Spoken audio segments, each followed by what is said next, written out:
Here at Pizza Ranch, we love the unique ways other countries compliment their chefs. In France, they say magnifique. In Italy, delizioso. And in many parts of the world, it's a compliment to belch. Don't try that at home, kids. But at Pizza Ranch, we keep hearing the same thing over and over again when guests bite into our pizza. Mmm. Our famous chicken. Mmm. And all the favorites on our buffet. Mmm. We're beginning to think you're all trying to tell us something. We'll take that as a compliment. Pizza Ranch. Mmm. Where can you get surprisingly great rates on auto and renter's insurance? At State Farm. I'm State Farm agent Matt McCormick, and I'm your one-stop shop in Rapid City for protecting your car and your stuff for surprisingly great rates. So stop looking around. Call me, State Farm agent Matt McCormick, for surprisingly great auto and renter's rates today. Like a good neighbor, State Farm is there. Individual premiums will vary by customer. All applicants subject to State Farm underwriting requirements.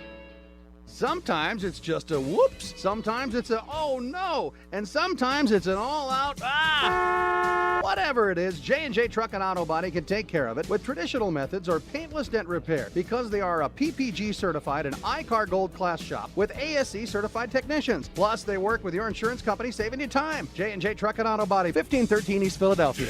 J&J Truck and Auto Body, 100%. KIMM Rapid City and K294BT Rapid City, the Black Hills Sports Station, 106.7 FM and 1150 AM. Fox Sports Rapid City. We are Fox Sports. And here's what you need to know. NFL media just reported that the disciplinary hearing for Cleveland Browns quarterback Deshaun Watson has adjourned for the day and is expected to resume tomorrow.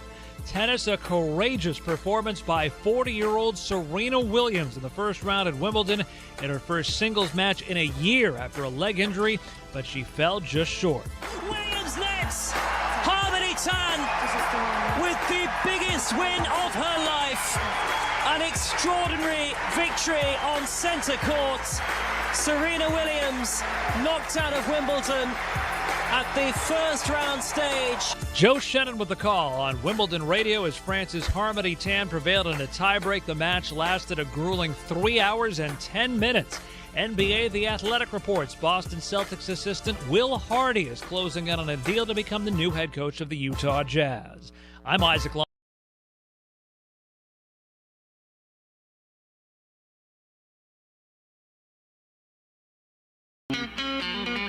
It's time for South Dakota's Sports Talk Show. This is the Nate Brown Show, featuring live callers, live interviews, and thought-provoking sports talk. From the biggest national names to the hottest local stories. Welcome to the Nate Brown Show on Fox Sports Rapid City. Here's your host, Nate Brown. All right, welcome in on a Tuesday. How are you? Thanks for being here. It's always a great day in the Black Hills. We are live from our downtown studio, Fox Sports Rapid City.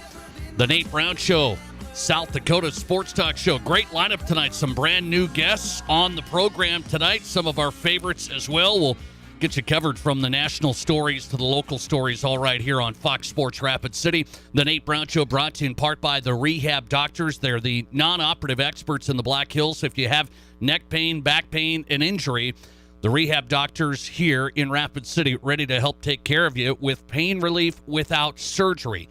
That's the team. And they remind you, you have a choice for your medical care. No referral necessary for the Rehab Doctors, okay? For pain relief without surgery, take the first step to feeling better, therehabdoctors.com. Getting us started on a Tuesday, I said some brand new guests. I'm excited about this. I've got David Wilson coming on tonight. He's the Miami Hurricanes beat writer. Going to join us all the way from Miami, Florida tonight for the Miami Herald. So he's plugged in on the Hurricanes. They've been in the headlines the past couple of days. We'll talk to David Wilson, Hurricanes beat writer, Miami Herald. Another brand new guest, Ryan Brown. Not my cousin, okay, on the Nate Brown Show. It's not my cousin. Ryan Brown hosts a show, Birmingham, Alabama. Wrote a big story today, which I find really interesting on sports and the current culture we're in right now, the current politically divided culture of everything. And he wrote an interesting piece. I'm going to break it all down. I think that's going to be a good interview. Ryan Brown's his name. He's a host in Birmingham of a show called Next Round Live. and we'll talk to him straight ahead. Also, one of our favorites, Scott Pianowski, is going to join us, Major League Baseball national writer, Yahoo Sports. Let's get into some headlines on the Major League Baseball side. Will a team move out and get a deal from Major League Baseball, essentially? We'll get into that. And by the way, Cody Tucker's in tonight. Wyoming Cowboys beat writer, 7220 Sports. Is the Wyoming Cowboys going to have a different path here when it comes to what college football looks like moving forward? One conference today has made it official in college football. They're going to scrap divisions.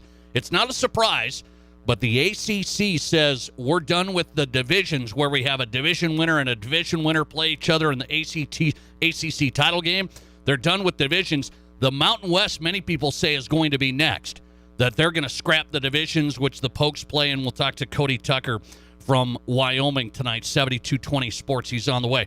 Busy Tuesday show. Let's get it going. 720-1067 is our number. Join the program. I invite you in. You can be a part of the show there, 720-1067. That's the Boss Pizzeria and Sports Bar Sports Line Live, and also the Barron's Wilson text line open and ready. Direct text the show, 720-1067. 720-1067 on the Barron's Wilson text line. Hey, I was finally right about something. No, I mean, I'm right every now and then, right? You guys know this. I was finally right about something. We started yesterday's show with, I thought the Angels manager, we started yesterday's show with this Angels-Mariners brawl, and the Angels manager, I said, I think Major League Baseball is going to hit him. I think they're going to come down on him. I wasn't sure how long it would be. The suspension, I think he's going to get suspended. You rarely see that. A manager actually getting suspended for a beanball type scenario and the quote-unquote premeditation. That's the allegation. So I was finally right. Phil Nevin, by the way, I just had to point that out. He gets 10 games suspended. Phil Nevin, the manager of the Angels, for basically Major League Baseball's telling you, kind of putting that whole plot together where the brawl started. He got the most games. The manager of the Angels got the most games out of anybody involved in that whole deal.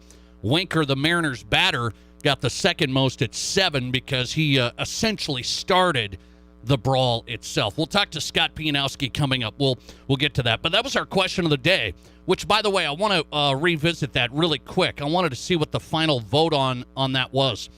Really, really close. I asked you, should managers be held accountable? I didn't know at the time yesterday Phil Nevin was going to get suspended. He got suspended last night for 10 games. Should managers, or I asked the question of the day yesterday, should they be held accountable when the pitcher's purposely being a hitter? 52% of you said last night, yes, you can suspend the manager. 48% of you say, no, they can't control every player. Close vote. Major League Baseball says Phil Nevin's out for 10 games. So I want to get started with this. Speaking of coaches and their behavior. Okay, let's take it from Major League Baseball all the way down to South Dakota. Let's take it all the way down to South Dakota in high school. Okay, just something that's been on my mind here the last couple of weeks. And this has really been going on pretty heavily, I would say, with our social media culture for a while now. Maybe the last 5 years or so, social media is exploding. And everybody's opinions are exploding. And everybody and their mother has an opinion, right? Dogs, cats, they all have opinions, right? I heard that somewhere sometime. And I have to tell you, this whole thing the last couple of years with the COVID thing and all the controversy and everybody's opinion, you can't run out of opinions, right? If I want to know what you think about this or that, a lot of times I can go to the Facebook page or the Twitter account or whatever it is. A lot of times, not everybody. It's not a total blanket, okay, that everybody's on social media and everything. There is a small portion, by the way, of the general public. It's still a smaller portion that's on social media than not, okay? So I think there's more people that aren't, but boy, the folks that are, opinions are flying every which way. And so I bring this up today because in the world of sports, I said, let's bring this back. And what do we want to see from our coaches? What do we want to see from some of those people that have influence that are around the kids that are doing these things? Okay, so I'm going to get into this. Last couple of weeks, and I said really it got wrapped up the last couple of years, ramped up big time. Opinion about everything and anything, right? Okay, I even had to come on the show and say, hey, we're still going to stick with sports. We're going to have opinions all across the board on sports, but no politics, just sports. I didn't want to go left. I didn't want to go right. I wanted no politics, just sports, and we try to stick with that. Okay, here's what I saw the last couple of weeks. These are from high school coaches on social media. Okay, I'm not going to pick on anybody in particular, but just something as that's part of this gig is I have to be involved in social media every day I come on this program. Why? I use it as a news source. No, I'm not surfing Facebook pages to see what people ate for dinner, but I am looking at accounts and media companies and the whole thing, and athletes and the whole thing on the Twitter side especially, to research a lot of storylines for this show. So I come across this the last couple of weeks. Some high school coaches that are, expressing their political opinions. High school coaches are expressing their political opinions in a big way, and you can imagine that, right? We've had some major shifts in our world today, in society in general, right? Major headlines, major stories. And so I'm not stunned by it, but I am curious about what is the right play and the appropriate play for coaches. I'll keep it in the high school ranks. Coaches that are on social media, should they be going down this road like other folks of, I'm going to express this opinion and that opinion, and I really don't care what you think? Is that an appropriate avenue? Is that an appropriate lane for them to be in? It did, I said I wasn't surprised by it because everybody's doing it. I say everybody. A lot of folks are doing it. Yet I look at the coaches and I say, okay, last 2 weeks, it's every day. I find this political opinion here. And then it's not just that. It's opinions about, interesting, let's just say content. Can I say that? Can I say interesting content? Can I get into the sexual part of things as well? There's sexualized things on people's accounts, and they're putting this out there. And somebody will say, Nate, come on, the moral police, it is what it is. We're all adults here. Everybody doesn't have to worry about what everybody puts on their social media. Well, my question to you is, do we hold coaches to a different standard, or should we hold coaches to a different standard? That's one of the questions I have today, because I'm just going through it and I'm saying, okay, I have younger kids, right? So let's just say you have kids and they're in this program. They're in this, let's say, basketball, okay? They're in this basketball program. And you've got social media activity and an opinion flying out about this. And what's going to happen? What's going to happen when you go down that road? You're automatically going to tick off a certain portion of that side when you do stuff like that. And so you're putting yourself in a position of what? Are people going to think differently of me as a coach when I'm going down this road?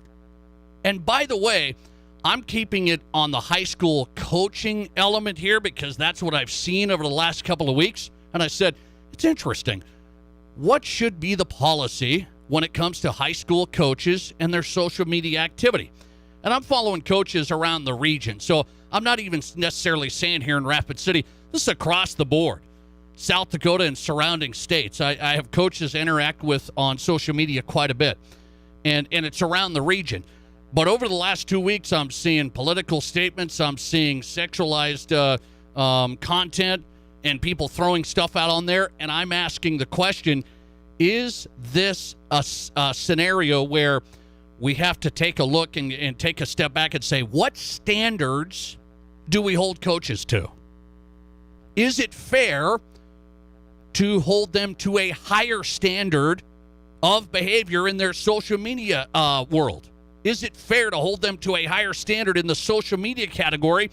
Because I'm going to tell you, most coaches are going to say, hey, I'm going to hold the players to a high standard and the whole thing. I'm running this program, and this is my philosophy, and here's how we're going to do things. And they, a lot of them say high standards. Well, the deal is this. I hate to break it to you. So we live in a world now where you're either right or you're wrong, right? There is no, let's think about this.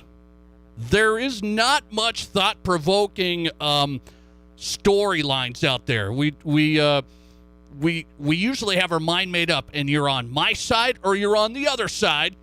And boy, we're going to fight down to the wire, and we're going to say my side wins. We're about winning arguments. I was just talking to my wife about this. We never argue, by the way. Yes, never argue, never. So do we ever just, is there anything we can find agreeable, or we kind of maybe don't agree on it, but yeah, that's interesting. Interesting you would have that perspective. No, so when the coaches throw out this stuff, from sexual pictures or whatever it may be, it's a lot of wild content, okay? I'm serious. I'm not making it up. I'm seeing it. What should we say about that for coaches? What should we say about that for high school coaches? That's a question I have for the audience today. And a lot of people are voting in the poll right now. I'm going to update the poll question. First, we'll take a call. Thanks for getting in. You're live on Fox Sports Rapid City, and you go ahead. Well, I don't think it's anybody's business, but okay. I have no problem with what anybody does. Okay, you say it's free reign, basically. Free reign. Now, I want to go back to that one-on-one, mommy, daddy, little junior, and the coach. Okay. From yesterday. Okay. Yeah, okay. Should coaches meet with parents? I just want to let everybody know, Steve, in case they missed it. I asked the question, should coaches meet with parents if parents asked? That's the question. Okay, are we talking about, are they going to question me about playing time? Well, are they going to question me about talent? And honestly, like, I'll just take one room, for instance, that's got 60 kids in it. So when do I schedule 60 appointments to talk to mommy and daddy to make sure their feelings aren't hurt? Well, let's hope you don't have to do 60, but you got it. Well, a lot of meetings are happening. Really? Nate, where did you coach high school ball at? Oh, I know meetings are happening. I don't have to coach to know meetings are happening. People tell me all the time. But I'm telling you, see, everybody's an expert now. Oh, I agree with that. What happened to that coach that runs the team? What happened to what his opinion is? Are we supposed to hold these meetings every week because Billy can't get off of the 8th spot? Or no, I know what you're saying. I know what you're saying. Yeah, I know what you're saying. You say everybody's an expert. I would say that's a fair opinion. I mean, what level of coaching have you done? Oh, you coach Little League. Woo. Really? That's pretty cool. You know, Steve, everybody's an expert now. You know that. I mean, no, Nate, that's the problem. Mm-hmm. They're all experts. No, I feel your pain on that. That's why I bring stuff like this up. I really do. Because there's a lot of meetings happening. It ain't nobody's business. I mean, you shouldn't be on Facebook anyway.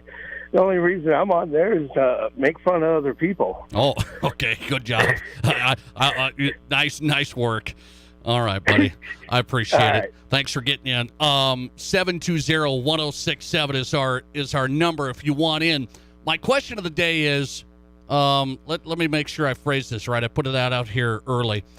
When it comes to high school coach and social media, do you believe they should use it professionally only, or personal opinion, political opinion, all sorts of content's okay?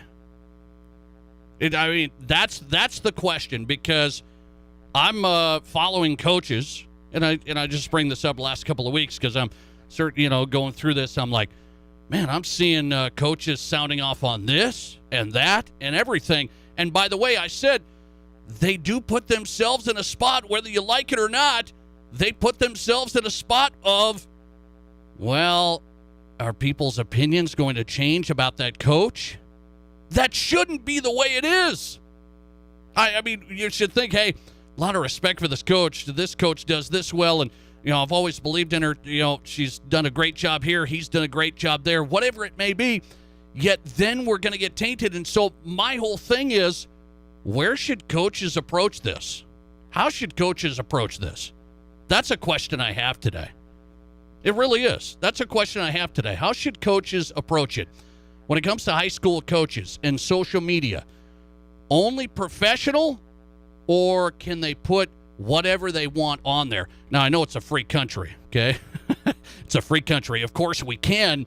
Is it the route that you would want to see your coach go, okay? Whatever side you're on. Thanks for calling. You're live today, and you go ahead. Hello? Not there? Are you there? All right, maybe not. You can try and get back in if you want. 720-1067 is the number. We'll get you on. Let's see here. Listener text, some coming in on the question of the day. We'll update the poll as we get started on the Nate Brown Show. Listener text, Nate, I agree with you on this. Let's see, I want to make sure. I agree with you on this. We need to hold those in positions of influence to a higher standard. As a high school coach and teacher, I refuse to post pictures of myself, even if I'm holding a beer, and if any of my family or friends think might paint me in a negative light, I ask them to delete them. It's interesting. That's an interesting post. Or a text, I should say. We're on social media. That's an interesting text, because I know coaches. I have them on the show. Coach said, I won't be on social media. I never will be. I never will be. They just avoid it completely. Then I have coaches that are all about, hey, I'm going to post this, I'm going to post that about the team or training or whatever, inspirational quotes, whatever it may be, right? And then I got coaches that I'm seeing, especially, lately, they're posting everything under the sun. And where do we stand on it? Thanks for calling. You're live today, and you go ahead. Hey, I'm out in the middle of nowhere, so I might lose you. But real quickly, I agree with the texter. And whether you're a physician or you're a teacher or you're a coach, you just have to use your head. Now, the way to use your head, I would agree, is that, with coaches, just stay. I mean, it just step in it. I got you, man. I got you. I just started losing you, but you got it in. I appreciate you getting in. Thanks for calling. I got that point. He's saying, we got to, you do hold people to a higher standard, right? Here's how I see it. We're gonna hold teachers to a high standard. We're gonna hold coaches to a high standard. And people say, well, come on. Why is there certain positions, certain places, certain people you hold to a higher standard? Here's one of the things I think about a lot with this. Coaches to teachers, okay, some of these specific positions like this, which I believe should be examined, right? More, meaning a higher standard. So that's why I bring up, hey, this social media post about this political story or this sexualized picture or whatever it is, I think that should be looked at, because why? You're not just representing yourself. There's some jobs where, hey, I'm just grinding. I'm working hard. I'm in, I'm out. I'm working and earning a living for my family, the whole thing. I'm not on the public eye. I'm not doing that whole thing, because you're representing the brand of someone else. Whether, some of these positions, you're representing the brand of a company. And now we're talking high school coaches. You're representing the brand of that school, that community, your team. You are representing that brand, whether you like it or not. Whether say, hey, I'm just the coach. Fall in line, end of story, and I can put whatever I want, okay? That I don't know who has that mentality, but some I think do. You're representing in those positions more than just yourself, and that's why I bring up where we stand on the social media situation when it comes to your high school coach. Let's update this really quick. I want to see where people at. When it comes to a high school coach, their social media, to believe they should use it professionally or personal opinion, political opinion, all sorts of content okay with you. 57% on the Nate Brown Show poll right now. 57% of you say you just got to keep it professional. 43% say coaches can post whatever. Listener text, sure, they can, but like everything, there can be consequences. Yeah, and that could be the case. That could be the case. And maybe not consequences where, oh, this person gets fired, but the consequences that are unseen, which I just kind of pointed out. In this day and age, everybody's so divided. You're right or you're wrong. You're on this side or you're on that side. And so you make a big deal at a post about this. Now, certain portion of your team, community, school, whatever it is, says, oh, boy, I'm out. And now, even though this person may be a great coach, what is the thought because of that decision? And that's the bigger picture. That's the bigger picture. Listener text, coaches should have a team account and a personal account. The two should never mix. It's like a business checking account, personal checking account. The two can't mix if you don't want problems. Interesting. That's not bad because you can't just say, hey, you can't have this. My deal is, what is your choice as you go down that road? What is the right choice for you? What is the right choice for you? My brother doesn't do any social media. None. Zero. And I told you, some coaches that I know right here in Rapid City, zero. They don't even want to go down that road. My brother said, I don't even want to get in the middle of that stuff at all. And then there's folks that say it shouldn't be that big a deal. But I will tell you, the coaches that have a team account, okay, they're posting here. And then on that personal account, you make a bad move there or a questionable move, and everybody is after you. What do we live in? People are canceling this, canceling that, right? People are canceling all sorts of things. We haven't canceled this show yet, right? I don't think so. I don't think so. Maybe. Last one. Sad world we live in. Sad world we live in. I would tell you, I would agree in certain ways. Every day I get in, I'm looking through, I'm looking at the stories, I'm looking at this, I'm looking at reactions and people's opinions, and it's just all this stuff going on. And sometimes, man, I get lost in the shuffle because it's this opinion, that opinion, and I mean, you can't, there's no nuance here. There's no anybody thinking about thought-provoking, hey, why do you think that? Why do you say that? What do you think about this? And mainly, I'm looking at sports stuff. But guess what? I'm looking at sports stuff, and what comes in left and right all the time. I mean, it's nonstop. Quick timeout on the Nate Brown Show. Back to baseball. Scott Pianowski, Major League Baseball writer, Yahoo Sports. Do you think Major League Baseball should help this organization by saving them millions of dollars? We'll discuss it on the way. You're listening to The Nate Brown Show. Follow us and watch the show live on Twitter at Nate Brown Show. Warren Chemical and Equipment Company has a 5-step lawn care program to make your lawn the best it can be. Let Warren take care of your lawn weeds, plus 5 applications of fertilizer and micronutrients for a green, healthy lawn. We also offer lawn aeration to help your lawn breathe. Warren's 5-Step Lawn Pro Service is the original lawn service company in Rapid City. Single applications of weed and feed or just lawn weeds are also available. Call Warren Chemical and Equipment Company for an estimate on our 5-step lawn care program for your lawn. Phone 342-7644. Here's your Fox Sports Rapid City forecast. Partly cloudy skies tonight with lows around 65. Southerly winds 8 to 15 miles per hour. Sunshine mixed with clouds at times again. Tomorrow, slight chance for scattered thunderstorms. Highs level off around 98. Chance for scattered storms. Tomorrow night, lows level off around 62. Mainly clear skies and quiet. That's your forecast on the Black Hills Sports Station, Fox Sports Rapid City. Currently, it's 90.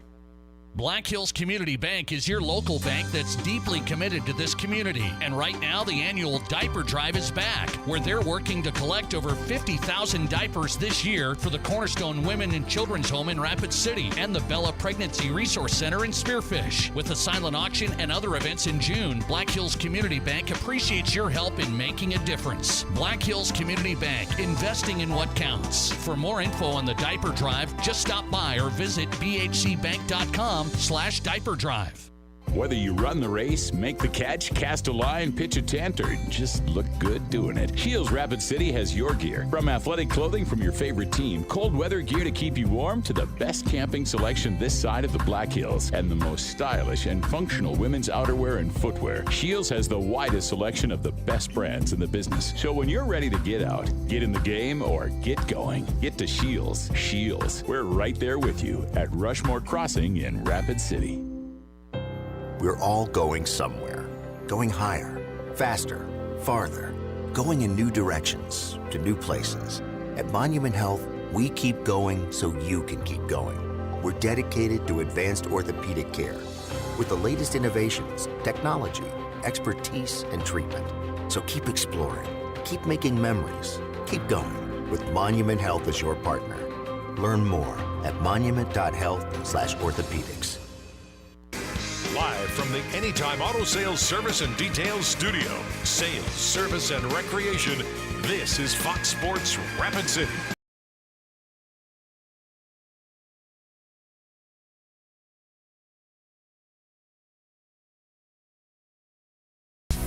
All right, let's get going here on a Tuesday, huh? The Nate Brown Show live. Glad you're a part of the program. Appreciate it. All viewpoints here, welcome, okay? Not just mine. Well, this is the only time I get to talk all day. I mean, this is it. 2 hours. We better get with it here. South Dakota Sports Talk Show, Fox Sports Rapid City. I had somebody tell me, he said, hey, you only got 2 hours of your day, right? Only 2 hours, right? Yes, that's it. I just come in about 3:55 and we wrap up at about 6, and that's it. It's an easy life. Let's get Scott Pianowski on, Major League Baseball writer, Yahoo Sports. Scott_Pianowski on Twitter. Scott, always appreciate your time. How are you? I'm doing great, Nate. How are you? I'm doing good, man. I appreciate you coming on. A lot of baseball headlines. I want to get to some here. First, from last night, I started my show with this Mariners-Angels brawl from Sunday, and I said, I get the feeling that the manager of the Angels, Phil Nevin, is going to get popped here a little bit. I wasn't sure because they normally don't do that. It's normally, hey, how can you prove intent and the whole thing? Did he plan the whole deal out?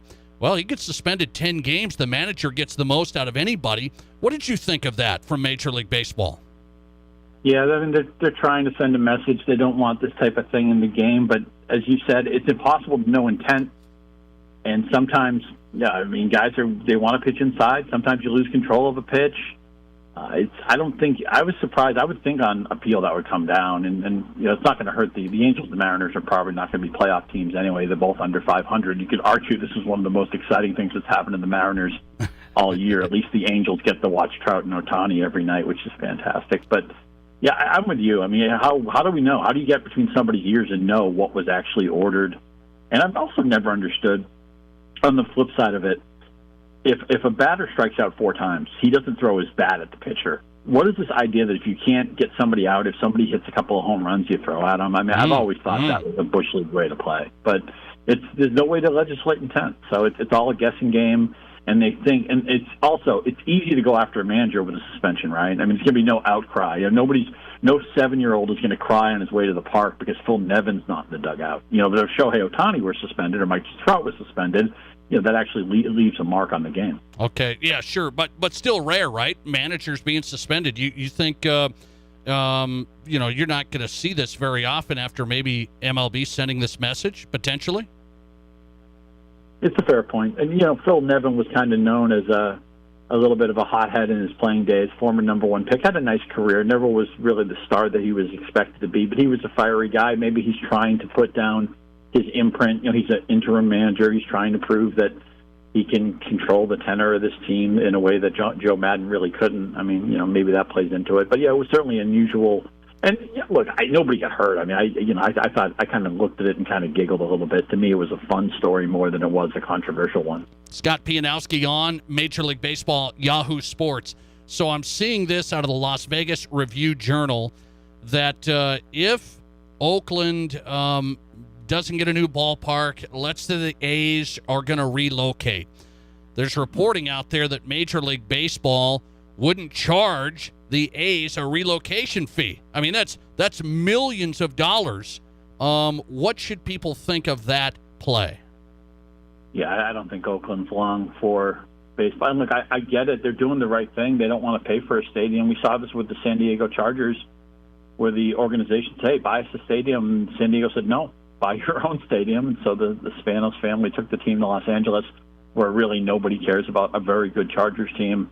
And the Spanos family is actually kind of bleeding money right now. It's a pretty ugly situation, which is a shame because the Chargers are a loaded team. As far as Oakland goes, I don't know, Nate, if you've ever been to a game. I've been to a baseball game in Oakland. We actually sat right behind the bullpen. We were in the first row, and the game is like a rumor. You are so far away. It's obviously a stadium that was designed for football. It was not designed for baseball. They need a new place. The Bay Area is great. I would love to see Oakland keep their team, but I think they're going to be the Vegas Athletics or, I don't know, somewhere else. I don't, Portland Athletics, whatever it is. I don't think Oakland's going to have a baseball team in a couple of seasons. And you don't think this is setting precedent where MLB doesn't charge the millions and millions of a relocation fee? People aren't going to get fired up about that? I mean, it raises the question, right? Because basically, baseball's saying we don't want a team in Oakland either. That's what they're revealing their hand, right? I mean, they're basically turning over their whole cards before the river has been flipped. So it's a weird look for baseball, but we know baseball's full of weird looks. I mean, think back to the lockout when they didn't negotiate for like 6 weeks. What was that all about? And what's been going on with the baseball? Nobody could hit a home run in April, and now we have the softball games going on again. It's just, sometimes Rob Manfred and the people who run baseball can't get out of their own way, and it's just one of those cases. Scott Pianowski on Talking Major League Baseball. Some interesting headlines. Here was a wild one. Yankees have been unbelievable, yet they go 16 1/3 innings with no hits. They go hitless for 16 1/3. You're a numbers guy. That hasn't happened since 1981. 16 1/3 innings, no hit at all for the team. Is this just an anomaly here?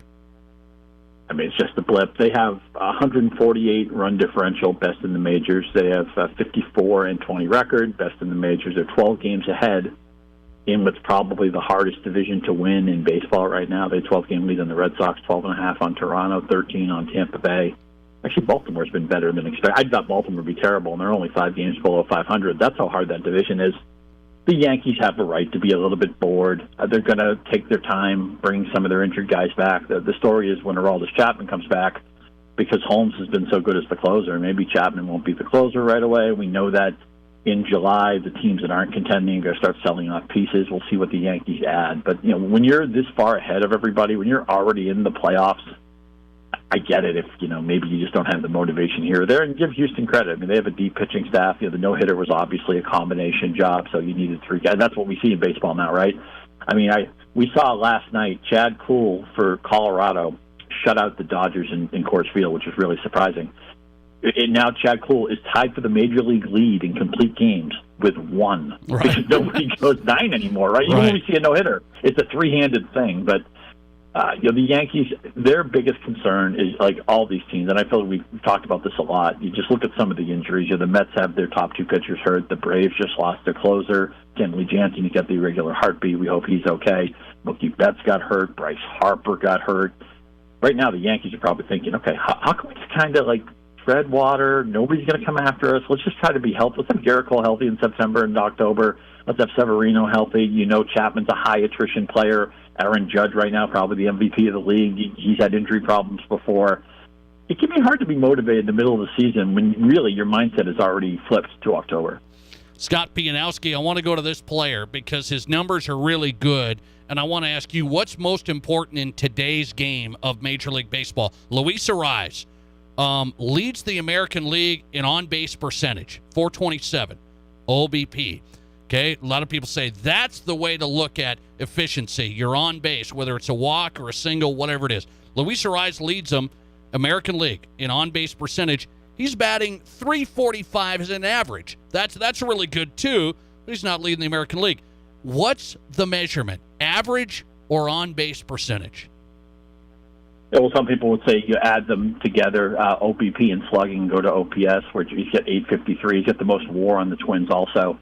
I love that he has more walks than strikeouts. You wouldn't want a team maybe of everybody who hit this way, but in a game where we smothered by strikeouts. And as it's smothered by strikeouts, the hitter response has usually been, well, let's try to hit a home run. This is a guy who puts the ball in play. You don't strike him out. He's only struck out 22 times. He got more walks than strikeouts. I would love to have a player like this batting first or second for me because what does he do? He works counts. He gets on base. He taxes the starting pitcher. He gets into the bullpen. You get to see everything that the guy throws, and we know how valuable it is once a team turns over the lineup that third time. So very valuable player for the Twins, unlike anybody else on the team, because everybody else is pretty much, okay, how do I hit the ball out of the ballpark? That's what, Byron Buxton's game right now. He's hitting 232. His on-base percentage is barely over 300, but he got the 19 home runs. That's what he does. He doesn't even run steal bases anymore. Carlos Correa has been kind of like that, although he does have a good average. But in a time where there's never been less action in a baseball game, when I see somebody who actually puts the ball in play, I want to celebrate that type of player because it's a rarity in 2022. I think Luis Arraez should be an all-star, for the Twins. Me too. Scott Pianowski on yahoosports.com. Last one, Dave Roberts, Dodgers manager, said, we have the best division. And I wasn't surprised. He said, we have the best division, the hardest division, no doubt. And I go, okay, AL East or NL West? What's tougher?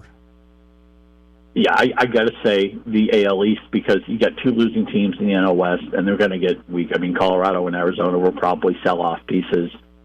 If Baltimore's going to be just a few games under 500, we know the other teams in the AL East are all, they're teams that have designs on the postseason. They're teams that generally have decent payrolls, although Tampa Bay's the one anomaly there. I think the AL East is better, but the sleeping giant in the NL West is San Diego because they have not had their proper team on the field all year. But they just lost Machado a few days ago. They haven't had Tatis all season. If they can get the left side, or I should say the right side of their infield, the left side of their infield healthy, they're really dangerous. Joe Musgrove has turned into a Cy Young candidate. It's funny how many times guys leave the Pirates.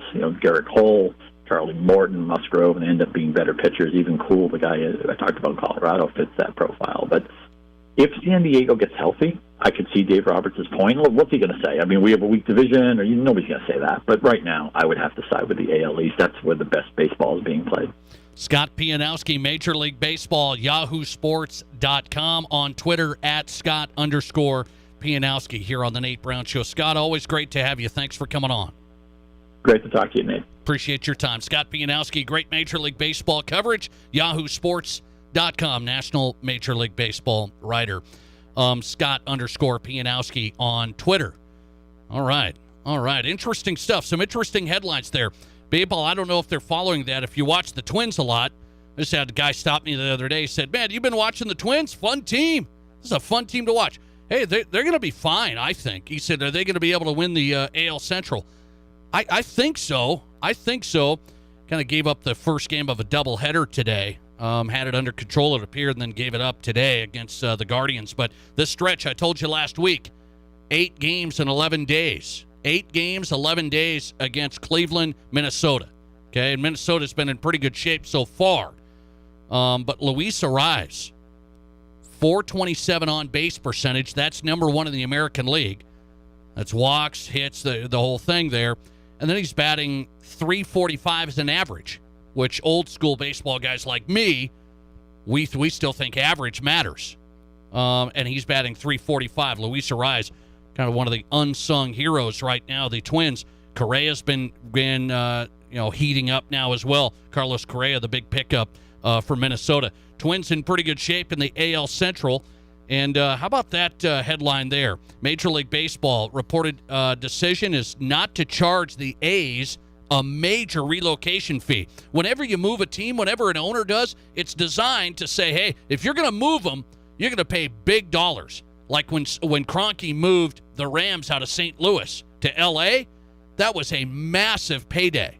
He owned hundreds of millions of dollars to the league. Relocation fee, that's what it's for. Major League Baseball said, hey, Oakland owners, if you want to move the A's out of Oakland, no relocation fee is basically what we're telling you. Are you ready to go to Las Vegas, watch a Major League Baseball, everybody? We got that cheap flight. Head on down, watch a little Major League Baseball in Vegas. Might be a little warm. We'll see. Well, I like it. It's hot. It's going to be 98 tomorrow. We're tough around here. We're South Dakotans, man. A little heat doesn't bother us. A lot of winter starting to bother me, I'll tell you that. Ryan Brown is in next. I'm going to talk to him about his story out today. He's a host in Birmingham, Alabama. His show is called Next Round Live. He wrote a really interesting piece on our sports and our culture today. Where is the middle ground? Is there a middle ground? Ryan Brown, a big discussion coming up next. This is South Dakota's Sports Talk Show, The Nate Brown Show, on FoxSportsRapidCity.com and live on 106.7 FM and 1150 AM, Fox Sports Rapid City.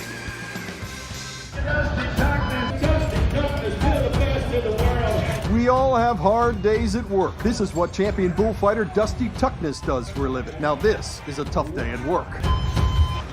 When Dusty comes home, he likes things quiet. Windows and patio doors from Renewal by Andersen not only make things quiet, they cut your energy bills and add to the value of your home. No matter what you do for a living, Renewal by Andersen windows and patio doors. Because coming home should always feel this good. Kevin McPherson, McPherson Auction Company. Today's online-only auction is for the Cal Lush Estate, Spearfish, South Dakota. Now, the real estate will begin closing at 6 p.m. We have a very nice 3-bedroom home with a full finished basement, double-car garage. Also, we're selling personal property. We have guns, ammo, tools. We've got several Ducks Unlimited artwork and wood-carved duck pieces. Also, a 2021 GMC Yukon Denali fully loaded, 14,000 actual miles. Property located at 409 Lariat Drive, Spearfish, South Dakota. To bid and buy, go to McPhersonAuction.com. No one has a handbook for what we're living through today, which is why the experience you have access to makes all the difference in how you make it to tomorrow. For decades, Dakota Bank has worked with ag producers through industry, economic, and regional changes. We're committed to agriculture. We're committed to the producers and families that make our communities great. Go with commitment, experience, and integrity. Dakota Bank, banking, insurance, mortgage, and trust. Member FDIC, equal housing lender. Insurance and trust not FDIC insured. Tin Lizzy BetMGM Sportsbook is your home for the best sports betting experience in South Dakota. They have great food, great service, and great 4K TVs. There's not a bad seat in the house. And every game is on at Tin Lizzy. Bet on your favorite teams and watch the game, have a cold one, and enjoy summer in the Black Hills. BetMGM Sportsbook at Tin Lizzy, the king of sportsbooks. What game are you betting on? Make your play at Tin Lizzy, Main Street, Deadwood. If you have a Mercedes, Audi, Porsche, BMW, Volvo, or any other high-end import, you might think you have to take your car to Denver or further for service. Hi, this is Martin from Al's D&I Repair. Don't plan your life around taking your car for service in a town 400 miles away. Bring it to Al's D&I Repair. Our technicians are trained to work on those complicated cars, and we also have the tools and equipment so they have everything they need to make sure your car is working perfectly. Call Al's D&I to set up your appointment at 348-1447. Hey Black Hills, Boss Pizza and Chicken is now bringing you the best new sports bar in Rapid City. Grab your crew and check out the new Boss Pizzeria and Sports Bar on North Lacrosse Street. Same great pizza, chicken, and food you love from Boss, and now a full-service bar with beer, wine, and liquor. Boss Pizzeria and Sports Bar is a newly remodeled sports bar with TVs all around and a sports ticker dedicated to local and regional sports. This is the place for sports fans in the Black Hills. The new Boss Pizzeria and Sports Bar in North Lacrosse and Rapid City. They're open early and open really late. Also with delivery at BossPizzaandChicken.com. Ever since Barron's Wilson Funeral Home first opened their doors in Rapid City 140 years ago, they have continued to make personal service their #1 priority. In your time of grief, they offer a personal touch by being at your side through every step of the funeral process. They answer difficult questions and guide you toward other professional services you may need. See for yourself the wide variety of services they can provide for you by visiting their website at barronswilson.com. Hey, it's Chris Broussard. Remember to catch the Odd Couple weeknights from 6 to 8 p.m. right here on Fox Sports Rapid City. And now, let's get back to Rapid City Sports Talk Show, The Nate Brown Show.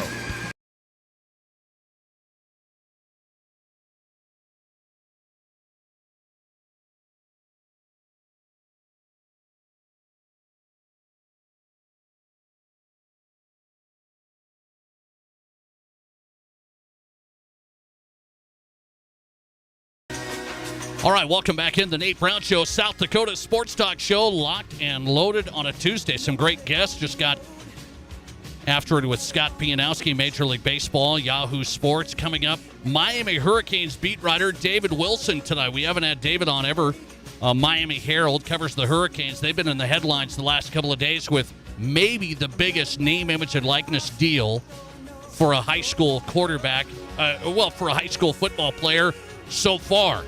The report 48 hours ago was $9.5 million for this quarterback out of California that's going to go play for Miami Hurricanes, and now everything's gone quiet. David Wilson covers the Hurricanes program, Miami Herald. He's coming up. We'll talk to him. Well, we haven't had Ryan Brown on before. He's not my cousin, at least I don't think so, but Ryan Brown on the Nate Brown Show. He hosts a show in Birmingham, Alabama, Next Round Live. Caught my attention because you wrote a really interesting piece on sports and our culture. Where do we stand on every single thing is always out there now, right? Every political debate, it's on everything. From ESPN to, it's all over the place. I've made it a point on this show, and you all know this, okay? We had this tagline going through COVID and the whole thing, in the election year, everything. No politics, just sports. You can get a lot of stuff a lot of ways, and you don't come to me for this angle and that angle. We try and provide thought-provoking sports talk. I thought his piece on this whole scenario is very interesting. Ryan Brown. The show is Next Round Live, nextroundlive.com. I was checking it out. Find him on Twitter at Ryan Brown Live, and he joins us from Birmingham. Ryan, thanks for coming on Fox Sports Rapid City. How are you? I'm great, Nate. Hope you're doing well, man. How is everything? We're doing good. I appreciate your time. Let me get at this. You host a show down there, and I'm getting into some of the stuff you've done and covered in the whole thing. And you guys talk some sports, but then you talk real world stuff. Give me your perspective on why you wrote this piece today about basically where sports is at and where our culture is at in 2022. Well, I was asked, Jason Barrett and Dimitri Ravenos are guys that run a sports media website called Barrett Sports Media. And for years when we worked in radio, I won't bore you with the history, but myself and the guys I do a show with, we worked in radio for years. We left radio to start our own venture. So our show that you have been so kind to mention is based on the internet and YouTube and basically anywhere but radio. So I had dealt with him some and talked some radio things with him and TV things. I do some TV here in Birmingham as well. And they approached me about writing a weekly column just to get kind of my perspective on sports media. And I was given just kind of a blank slate, do what I want to. And, most of the stuff I've done has been kind of lighthearted and fun. That's kind of the person I am. But, I just randomly was watching ESPN and saw Malika Andrews, who I very much respect and very much like, do a commentary on the Roe versus Wade ruling. And it just struck me that 20 years ago, 10 years ago, 5 years ago maybe even, if I told you, hey, I turned on ESPN and somebody was doing a commentary against a Supreme Court ruling, you would have laughed at me. And it's just remarkable how far it's come, and I'm not sure it's good. Sports has always been an escape for me, and that's the way we do our show. I heard your description of kind of what you guys do there in Rapid City. It's the way we do it here in the Southeast, is we are people's escape from the crap that's going on in their world. And, they don't want to tune in and hear about stuff that they're trying to get away from, so we try to keep it away from that. And that's just kind of the way we've always done our show.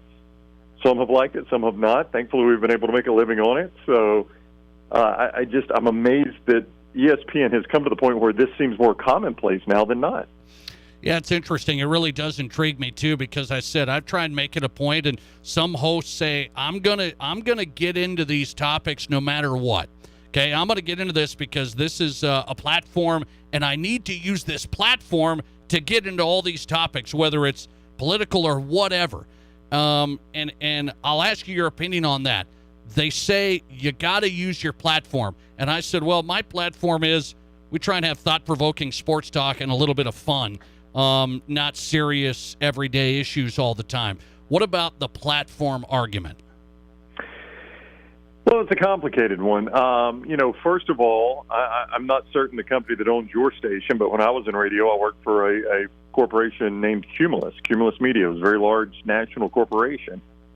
And, they own the platform. So to say, well, you have to use your platform, well, technically I didn't own the platform. They did. So, anything I did, I had to do kind of through the prism of, they pay me to do this, and They can buy out my contract and I could be done based on something I said. So technically it is their platform. Now, I'm in a different world now where I work for myself now. So technically I do own the platform. But the platform to me is less about who owns it and more about who consumes it. So I don't have a platform if not for my audience.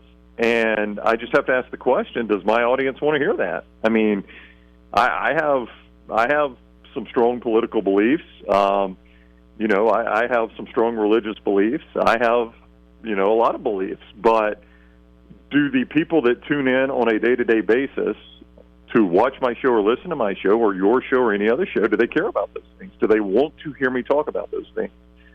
That's a question I have to ask myself. I think the answer is no.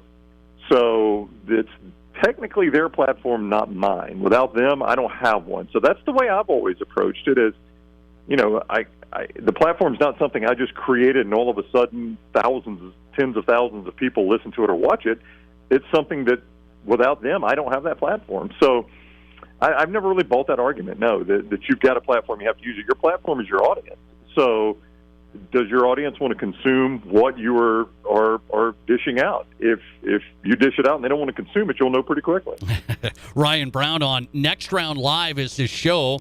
Does his show with a couple of guys down there, Birmingham, Alabama, nextroundlive.com. You can find him on Twitter at Ryan Brown Live. Interesting piece he wrote about sports companies and radio shows and media personalities getting into everything political. I was going to ask this because I said it's tough for me. My tagline's been over the years, last couple of years with the election, COVID, the whole thing. I said, no politics, just sports.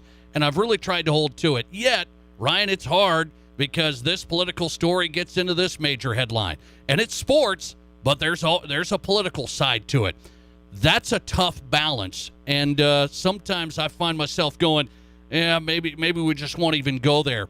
Politics mixes with sports more today than ever. Do you agree? Oh, there's no doubt. There's absolutely no doubt. And one of the things I pointed out in the column I wrote is that we've never been more polarized as a nation, and it's polarized right down the middle. There's roughly 50% that believe one way in most topics, and 50% that believe the other way in most topics. So, and you're either right or you're wrong. There's no middle ground, right? That's right. You're either right or you're an idiot. And there's no nuance in the discussion anymore. You can't have an opinion about any political story or social story and have any sort of middle ground on it. You either agree 100% or you're against that person or that entity. And that's not healthy. It is not healthy for anyone. We went. Now look, we live in Birmingham and do a show that is primarily consumed in the Southeast. So as you are well aware, college football is going to be our calling card. But we talk a lot of NFL as well. I mean, people love football in this part of the country. And I can tell you that for 2 or 3, 4, however long it's been, years, we've almost not discussed Colin Kaepernick at all. And that has been, whichever side you fall on, that has been the hottest topic in all of football, really, as far as off the field goes. But it's also one of those that's polarizing. And what good has it done if we get to the end of the show and we've just had a bunch of people shouting about whether or not Colin Kaepernick should kneel for the anthem or play football or be in the league or not be in the league? I just don't know that that's productive. And you know what? I know it's not. It's not fun at all. And that is just, our calling card. And not everybody can do a show the same way. I completely get it. But our calling card has always been fun. We just want to be 4 guys that you feel like you're sitting at a sports bar just chewing it up with, and that's kind of the way we've done our shows. So, personally, I've chosen to avoid those types of topics. I don't feel like I have to tackle them. But you're right, it has become increasingly more difficult not to step on those landmines. Yeah, there's no doubt. And by the way, athletes themselves, I feel like with our social media, that's where it's really picked up. We now know what athletes think about everything under the sun. And not all athletes, but a lot of them. And so I said, would we have known what Michael Jordan thought about this political topic if he had social media? Maybe we would have. But people say, well, Jordan never got into that. Well, that's because he didn't live in this time, is my belief, too. Yeah, you don't have to. I mean, LeBron James is a very outspoken athlete on many issues. You don't have to run to LeBron James at every press gathering and ask how he feels about this laundry list of issues because he's already told you how he feels on social media. And that's fine. Look, that is his social media. He's a human being that is well entitled to any opinion he wants to have. That's what makes America great. Like it or dislike it, that's fine. You don't have to follow LeBron James on Twitter. You don't have to pull for the Lakers, right? I mean, you get to make those choices as Americans. You know, is it healthy to hate LeBron James because of how he feels? I don't particularly find that very healthy. Or is it particularly healthy to, lionize him because of what he feels? I don't think that's healthy either. So, yeah. But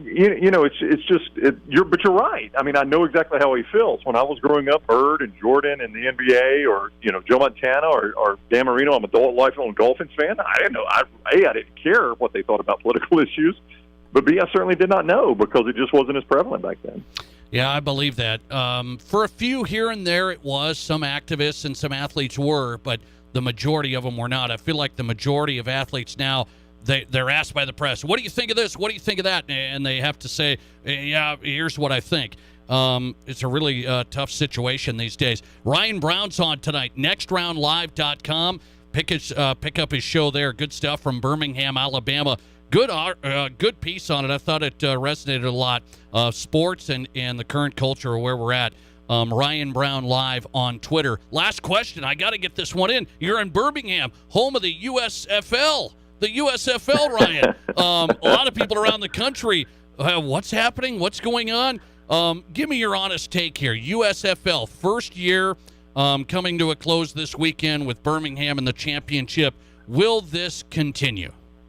They've already said it will continue one more year. I think the big test will be, for those that haven't followed it for a very number of reasons, all the games are played right here in Birmingham. Yeah. And all the teams stayed here. It was just this. They took over a couple hotels downtown, and that was the headquarters. So they're going to move to some other markets, and I think that'll be the big test. Can it survive? Will the TV numbers? They've hovered around about 1 million viewers for their prime time, not their prime time, but their main game each week. Their best game each week has been anywhere from 750,000 to 1 million viewers.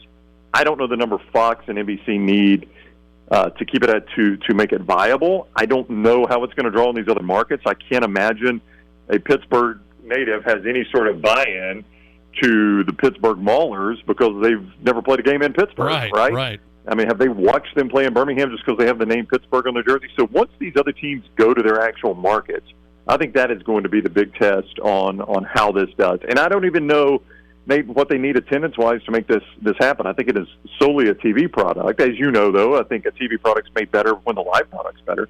So at some point they're going to need to have fans in the stands. But, ultimately Fox owns this deal, and they've got, I think it's $50 million invested in it. When you start doing the math and the programming they get from this, that's actually a pretty cheap investment on how cheaply they're able to fill 3 hours of time. So I do think this thing probably could survive a few more years, if not longer than that. Hey, they could just take this radio show and put it on FS1 and fill 2 hours of the time, Ryan. I mean, that would have been a lot cheaper. I'd do that. No, I'm kidding. USFL in Birmingham. I wanted to get that in. We got a USFL fan in here. The producer of the Nate Brown Show has been watching the USFL. Okay, wow. So you got a fan up here. Ryan Brown on tonight. Next Round Live. Good show. I checked it out. Birmingham. Great piece on politics, sports, and is there a middle ground. Ryan, thanks for the time. I appreciate it. Hey, you bet, Nate. Anytime, man. Great talking with you. I appreciate your time. Ryan Brown here on Fox Sports Rapid City. Next Round Live. That's the show. Nextroundlive.com from Birmingham. Really interesting piece. I mean, he wrote on the divide, the political divide in our world, and then every big headline comes across. Here's the big story, and you guys know this. I do a show 4 to 6, okay, weekdays. And so a ton of stuff breaks throughout the day. This political story, this ruling, whatever it is. And I've always said, I'm putting a show together to where we don't script anything out here, but we plan everything. We plan guests, we plan segments, topics, and sometimes you got to make some moves and make some adjustments. There's one thing I'm not going to go down that road is, well, I'm going to start offering my insight and perspective on this and that and this ruling, this or I'm not going to go down that road. You can get analysts' insight perspective on Fox News to CNN to wherever. You can get it anywhere. I don't think you want to, well, what is the sports guy? He talks high school sports, and then, hey, what does he think of this ruling here today? I don't think you want that. I don't think you want that content. Ryan kind of fits that scenario in his piece. Ryan Brown, Next Round Live host. Good stuff. Listener text coming in. Sports with political context has always been around, Nate. It's just how people use and consume it, like Muhammad Ali, his whole life, politics and sports. That's a good example. Good example there. My take is on it is this. I do believe our culture today, we have to have somebody comment on this all the time, and it's instant. So we want to know what people think of this topic and what this athlete thinks of this. Back in the day, you had few and far between. There were Muhammad Ali's and people like this, okay? But it wasn't a majority, and where it was all consumed, as you say. Now it's story comes out, press is there, social media, everybody's posting. What's your opinion on it? What's your take on it? You got to tell everybody what you think of this. And I think it's more and more prevalent. I mean, off the charts. Muhammad Ali was definitely a part of that, but it's our world today. Now it's a majority, a massive number, I believe, rather than a smaller number of, hey, we know what this athlete thinks. And we just went through that. I mean, I didn't know John Elway. I didn't know what these guys thought, right? John Elway to Michael Jordan, whatever. Would we have if they played today? My argument is probably. If Michael Jordan had a Twitter account, he's not just going to be posting shoe specials, okay? Because guess why? Everybody asks about this, asks about that. Do you have to say something? Yet there's guys like Tiger Woods. He kind of stays out of the fray, right? He's kind of that new age a little bit, older school, but a little more new and has stayed out of the fray. Thanks for calling. You're live today, and you go ahead. Hi, Nate. How are you? Hey, I'm doing good. What's up? Well, I just wish athletes, actors, and actresses, musical artists, I wish they would just do their craft and shut up about the politics. We don't listen to them or watch them perform to listen to their politics. We watch them to get away from that stuff. We can get politics on all kinds of cable TV and streaming and all kinds of stuff. We don't. Yeah, from politicians, by the way. Right? We don't turn on the NBA or Major League Baseball or the NFL to listen to them spout about politics. And like Michael Jordan used to say, the other side of the aisle buys shoes too. So why do you want to alienate or tick off half of your possible customer base? Political statements, like you said, Tiger Woods is another example. He stayed out of it for the most part, I think. Yeah, for the most part. I don't want to politics. That's not what I tune in to. I watch them perform on the court or on the golf course, on the NFL gridiron. I don't listen to their politics, and I don't care to. And if they want to go on social media, then they better expect a blowback. Some of them act like they're really super surprised. They get the reactions they get. It's like, duh. Yeah. Everybody doesn't agree. Everybody doesn't agree. Imagine that. Yeah. When you throw yourself out there, what do you think is going to happen? Yeah. And so, to me, it's just this common sense. I understand that. I do. I appreciate you, man. Thanks for getting in. Okay. I understand that perspective. By the way, it's interesting. You know what really doesn't hit the mainstream? You know what really doesn't hit the mainstream a ton? It's like college athletes. Like big-time college athletes, whether that's basketball, football, or just keep in that category. I rarely see what this college quarterback thinks about this story or that story. I mean, sometimes they step in it, but that's more rare, in my opinion, than many of the pros. They embrace it, and they say this and say that. Whether you agree or not, I think it's more prevalent in professional athletes today than even in college, right? And, of course, older athletes back in the day. Thanks for calling. You're live tonight, and you go ahead. Okay, Nate. Hey, so saying that an athlete or an actor or any other celebrity shouldn't speak out is like saying you shouldn't speak out, I shouldn't speak out. Anyone with a job shouldn't speak out. That's all I got to say about that. No, I understand that, too. All right. I appreciate that. Thanks for getting in. See, and that's the thing. That's the thing. I think guys say, well, you should just play basketball or you should just play baseball. Everybody can speak out. It's kind of what we hit on if you missed the start of the show. The start of the show was, I think coaches and athletes, whatever, people can speak out. Sometime on that backside, there is consequences, whether that's helpful or not so helpful, right? I mean, so, by the way, I said, here in this country, everybody speaks out. You better believe that. That's one of our rights, okay? So everybody can speak out, and then everybody also has to deal with, hey, there is some of that consequences. We learned that as kids. You do this, consequence. And some people say it's good. Well, my platform, I'm going to speak out because I have a lot of folks that follow me, and I'm going to set the tone, and here's what I think is right. And then some people say, well, this is, you get ready for a bad consequence, too, because we don't want to hear this, and we're going to cancel you and the whole thing. There is there's this thing where we've gone down this road, it appears, of, okay, there's not very much middle ground, and so you say something, oh, I agree with you 100%, or you're a moron. And I don't, there is no, hey, thank you for your thoughts. I disagree. Let's move on. I mean, maybe that's where we could be, right? Is that hard? Is it, hey, there's your thoughts. I disagree. Let's move on. And we will, by the way, on the Nate Brown Show. I want to get into this. We'll update this. That last caller said everybody can speak out, right? Which is true. I said that. Start the show. Everybody can speak out. What about high school coaches and their social media? High school coaches. They're representing their schools, their team, the whole thing. What do you think high school coaches and their social media policy should be? I'm going to take this out of the pro ranks.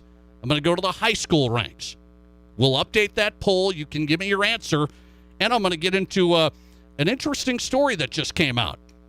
What do you think? Are we more active right now or less active? Do we play more sports today than we did 5 years ago? New numbers are out. It's a major, major survey, and they say, here's what the difference is between 2021 and 2016. Are we more active, more sports, or less? We'll update it on the way. You're listening to The Nate Brown Show. We all have hard days at work. This is what champion bullfighter Dusty Tuckness does for a living. Now this is a tough day at work. When Dusty comes home, he likes things quiet. Windows and patio doors from Renewal by Andersen not only make things quiet, they cut your energy bills and add to the value of your home. No matter what you do for a living, Renewal by Andersen windows and patio doors, because coming home should always feel this good. Your Fox Sports Rapid City forecast. Partly cloudy skies tonight with lows around 65. Southerly winds 8 to 15 miles per hour. Sunshine mixed with clouds at times again. Tomorrow, slight chance for scattered thunderstorms. Highs level off around 98. Chance for scattered storms. Tomorrow night, lows level off around 62. Mainly clear skies and quiet. That's your forecast on the Black Hills Sports Station, Fox Sports Rapid City. Currently, it's 90. You pick the concert you want to see at Deadwood Mountain Grand and leave the rest of First Gold Gaming Resort. Our concert packages include a room for two at First Gold, $40 in promo play in our casino, 2 breakfast entrees the next morning, a pair of prime seats to the show, and transportation to and from Deadwood Mountain Grand and First Gold. Prices start as low as $202 for 2 people. So book your concert getaway at First Gold today by calling 800-274-1876.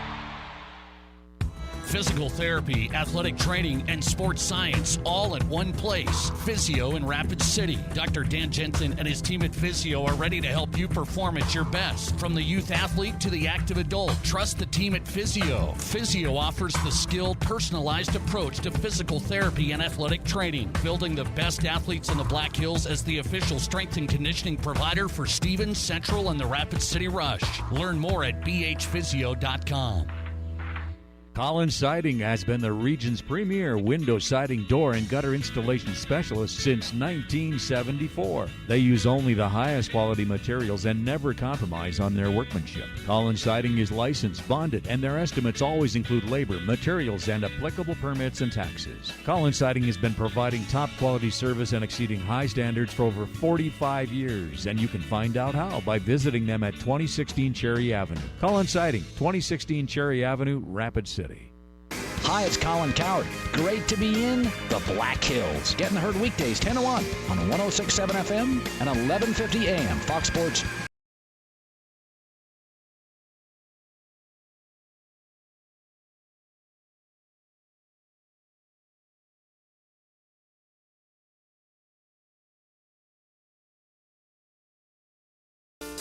Hey, welcome into the Drive at 5 on a Tuesday. Good stuff tonight. Good stuff. Thought-provoking sports talk. Thanks for being a part of the show.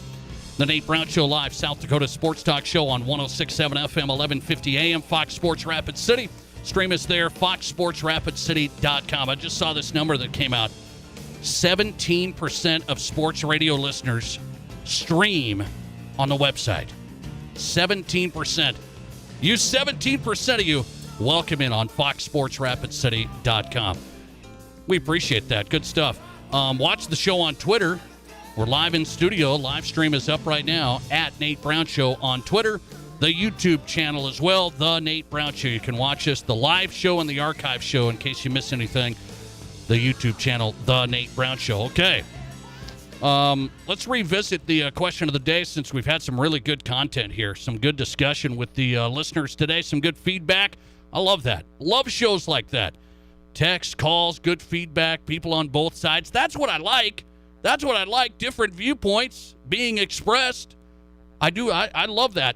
So what should high school coaches be able to express without any negative consequences? That's the follow-up, right? Because my question is, what should be the policy for a high school coach and their social media? And the reason I ask that, if you missed the opening hour, we're to the Drive at 5 now, brought to you by Summit Automotive Group, summitautogrp.com, for car buying truly built around you. Opening hour, I said, I've seen a few coaches here the last couple of weeks. They're posting everything under the sun. Everything under the sun. And this isn't necessarily, this is just out of the blue. I mean, this is everything under the sun. I've seen it across the board. South Dakota to the region, okay? Coaches that are in South Dakota to around the region. I follow these coaches on Twitter, and they're posting political stuff. They're sharing political videos. They're posting sexualized photos of young girls, things like this. And I'm like, wow, this is interesting. This is interesting to me. And I just wonder what that scenario looks like for you and your high school coach. What would you say to that? In our current day of social media every which way, and everybody and their mother has an opinion, right? Now coaches as well, a lot of them posting, sharing this and that. I ask you, do you believe high school coaches should use social media for professionally only, or personal opinion, pictures, all sorts of content okay with you? Okay? This is a fine line for me, because I see folks that are responsible and they're out barbecuing or they go to the lake. I'm not talking about that.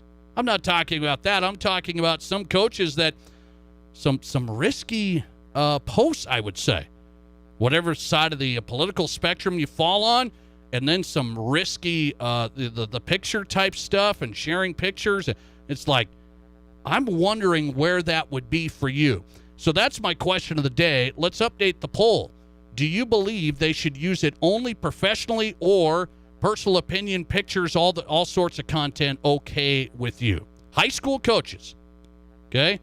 Representing the school, representing the team, molding our kids, that whole thing, okay, right? I believe a high standard should be set. We have high standards for a lot of positions, and I believe high school coaches, I know the pay's not great. Believe me, I love high school coaches that commit and do the work. because the pay, they aren't doing it for that. And I believe there should be a great high standard to it. 58% of you say keep it professional only on social media. If you're a high school coach, 58% of the audience says keep it professional only. 42% say coach can post whatever. 58% keep it professional only. 42% coach can post whatever. But again, we talked about consequences, right? Sometimes, maybe you post whatever, and there might be a misconception now because this person thinks you're this side or that side. It's, again, this day we live in, there's no middle ground of, okay, you may think that, but it's not a biggie. Everybody freaks out. Thanks for calling. You're live today, and you go ahead. Yeah, I would say that professional athletes and professional coaches live in a completely different world than we do, obviously. Mm-hmm. Mm-hmm. You know, if I were to go in, like he was talking about, going into work and being normal, it's not normal here in our world.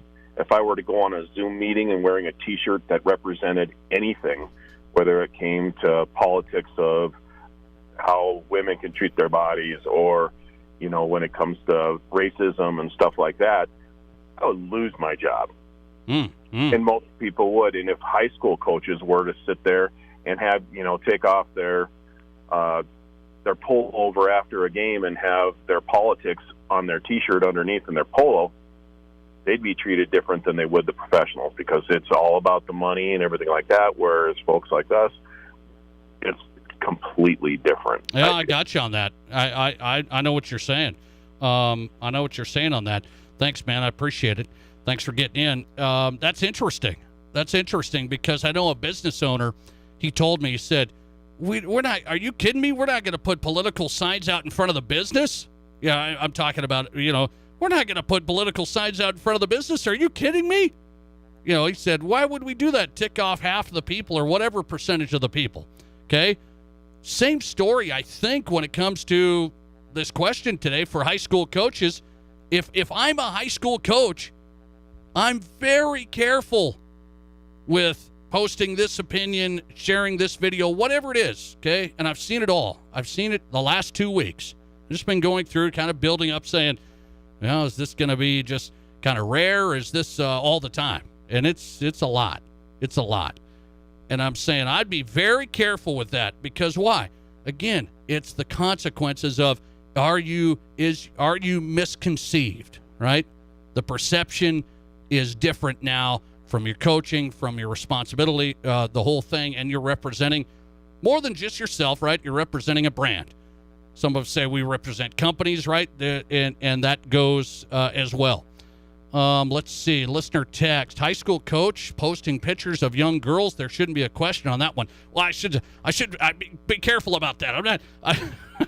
Okay. I'm not saying like young girl. I meant like younger. See, I'm an old man. Okay. So just put that into perspective. I was not saying young girls. I shouldn't have said it that way. It was pictures of young women. I should say that, but nonetheless risque. Risque pictures. Okay, listener text. You can post whatever you want, but face the music if someone gets upset. Okay. Last one here. You're a parent. What would you do or say to your kids or to the coach? What would I say to my kids or to the coach? It's interesting. I don't know what I would say. If I would say much. Again, what happens is everybody's opinion gets shifted. Everybody's opinion gets jaded, or it has the potential to.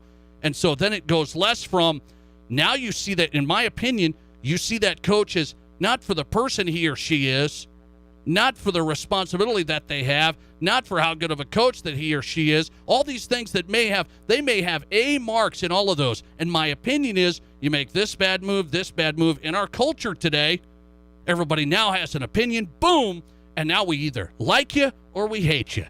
And boy, what a place to be. I mean, it's a bad place. That's not a good place. But I believe that's some of the opinions that I've seen is, I agree with this coach. Yeah, and everybody rallies. And then there's other people, this coach should be fired. This coach should be fired. It's like, if I'm a coach, I'm staying out of that wheelhouse. I am staying out of that wheelhouse. I really am. I want to talk about this story because it's really interesting. It's a quick hitter here on the Nate Brown Show and the Drive at 5. A quick hitter. There was a big study just done from 18 years old to 34 years old. 18 years old, 34 years old age group. 17 million people participating in sports in a 5-year span. Okay, this is 18 years old to 34. This is young adults. And I thought this was an interesting one. It just came out. You would think that America has gotten maybe heavier, lazier, the whole thing. This sports marketing study says from 2016 to 2021, they did a 5-year look. That was the COVID mess and that whole thing and everything. We know that. 17 million more people participated in sports and fitness in the last 5 years. That's a massive number. That's a big number. 17 million more people participating in sports and fitness in the last 5 years. The number came out an 8% increase since 2016. An 8% increase since 2016. How about that one? So we do have some things going for us. Well, we got some things going for us. Don't be all negative. Don't be. The world's not ending. We're tough, man. We're fit. I don't know about you, but I'm tougher than a $2 steak. But that's just me. All right. Who am I kidding? David Wilson's coming up next. Hurricanes beat writer. We'll talk about this Miami Hurricane football story. It's a big one the last 2 days. Is it the biggest name, image, and likeness deal we've ever seen for a high school player? What's the real story? David Wilson writes for the Miami Herald. He's going to join us all the way from Florida next. From high school to college to the pros, this is the Nate Brown Show on 106.7 FM and 1150 AM Fox Sports Rapid City. We all have hard days at work. This is what champion bullfighter Dusty Tuckness does for a living. Now this is a tough day at work. When Dusty comes home, he likes things quiet. Windows and patio doors from Renewal by Andersen not only make things quiet, they cut your energy bills and add to the value of your home. No matter what you do for a living, Renewal by Andersen windows and patio doors. Because coming home should always feel this good. Here at Pizza Ranch, we owe a debt of gratitude to our Swedish friends for bringing the buffet to America in 1939. Unfortunately, they called it the smorgasbord, which is, let's just say, a unique word. But we liked the idea so much, we started our own buffet and loaded it up with pizza, chicken, sides, salads, and our one-of-a-kind cactus bread. And then we made it even better by letting you request the pizza you want on the buffet every time you visit. We call it Buffet Your Way, because smorgasbord your way, well, that doesn't rhyme at all. Pizza Ranch. KIMM Rapid City and K294BT Rapid City, the Black Hills Sports Station, 106.7 FM and 1150 AM Fox Sports Rapid City. Hi, this is Rihanna Wicked at Elevate Performance. We are currently accepting new patients in need of physical therapy, and we want to show you the Elevate difference. At Elevate Performance, you have our guarantee of receiving one-on-one, high-quality care with a doctor of physical therapy. At Elevate, it's personal, and we are ready to be your partner in empowering you to live a healthy life pain-free. Remember, you have a choice for physical therapy in Rapid City, and we want you to experience the Elevate difference. We are currently accepting new patients. Just visit elevateperformancesd.com. For nearly 100 years, Connex has been providing the know-how and materials to help their neighbors grow. Through partnerships with builders, homeowners, and contractors, Connect Home Centers have impacted our communities, making them stronger and safer through support of local organizations and neighborhood beautification projects. Improving the quality of life for others is important to us. We are Connect Home Center, your hometown lumberyard lending a helping hand in building our communities since 1928. If you're in the market for a vehicle right now, you probably have noticed it's sometimes hard to find the right one. That's where Summit Automotive Group steps in. Stacy and Matt and their staff working hard to get a great selection of pre-owned vehicles at affordable prices. At Summit Automotive, they have a different outlook on selling you a vehicle. You'll experience stress-free shopping, friendly, honest service with no high-pressure sales gimmicks. Before you buy, drop by East Highway 44, SummitAutoGRP.com. Everyone knows scratch tickets make great gifts during the holidays. But think about it. Scratch tickets are a perfect pick-me-up for a lot of occasions. Need to thank someone? Give them a scratch. Need to say I'm sorry like you really mean it? Give a scratch. Say congrats to that promotion. New house or your friend's new dog that looks more like a possum than a poodle. You know that thing likes a good scratch. The next time you need a gift that says whatever like you mean it, quit scratching your head and just give them a scratch. Scratch tickets from the South Dakota Lottery. Good fun. Must be 18 to play. Please play responsibly. In the past, if you needed auto body repair, you had to get multiple estimates and then try to get your car into a shop for repair. Well, not anymore. In most cases, you can stop by one shop, get your estimate, and schedule your car for a repair. The question now becomes which shop you choose. If you like quality, choose J&J Truck and Auto Body. They have ASE, PPG, and Gold iCar certifications that allow them to offer you a nationwide warranty, and they'll work with your insurance company so you're pleased with the outcome. J&J Truck and Auto Body, 1513 East Philadelphia. Hey, Rapid City, it's Doug Gottlieb. Join me weekdays from 1 to 4 right here on 106.7 FM and 11:50 a.m. Fox Sports Rapid City. And now let's get you back to the Nate Brown Show, Rapid City's Sports Talk.